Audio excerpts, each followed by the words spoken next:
Wellington, Reuters. The international future of Pete Samu remained in limbo on Thursday, with New Zealand Rugby, NZR, yet to decide on the player's release for Australia's Test series against Ireland next month. Wallabies coach Michael Cheika omitted Samu from his squad on Wednesday but said pointedly that he wanted to name the loose forward but was prevented from doing so by matters out of his hands.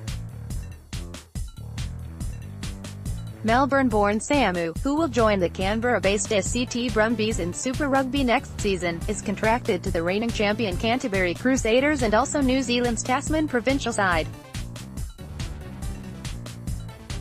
There's no decision, an NZR spokesperson said on Thursday.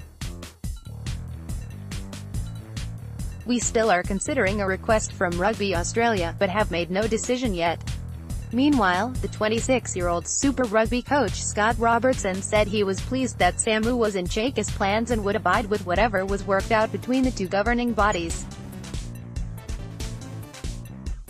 "We'll support New Zealand Rugby's decision," Crusaders coach Robertson told reporters in Christchurch on Thursday.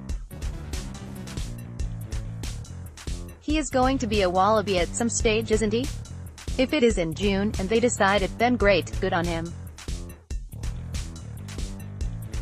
He's an Australian who wants to play for Australia. He is good enough to be a Wallaby, so we will see when that occurs." Robertson added that Samu's decision to move to the Brumbies would not count against him in the Christchurch-based side's remaining Super Rugby fixtures. "He's contracted to the Crusaders. If he plays well enough, he'll play," Robertson added.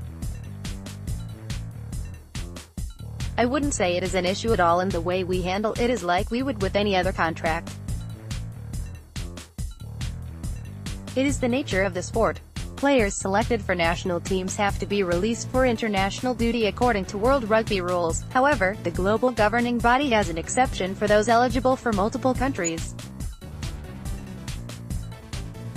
Under Regulation 9.38, players who are contracted to a country they are eligible for can be restricted from appearing for a second country. Samu first played for Tasman when he was 22 and could have been selected for the All Blacks on residency grounds, but was overlooked by coach Steve Hansen for the June series against France.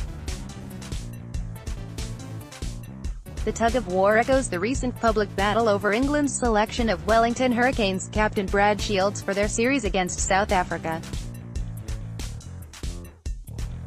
Shields had signed with English club Wasps at the conclusion of Super Rugby, but NZR initially balked at releasing him while he was still contracted to a New Zealand team.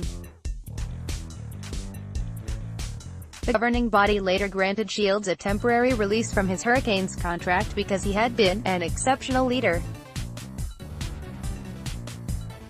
and a loyal servant to New Zealand Rugby. Reporting by Greg Stutchbury, editing by Ian Ransom and John O'Brien. Or Standards. The Thomson Reuters Trust Principles.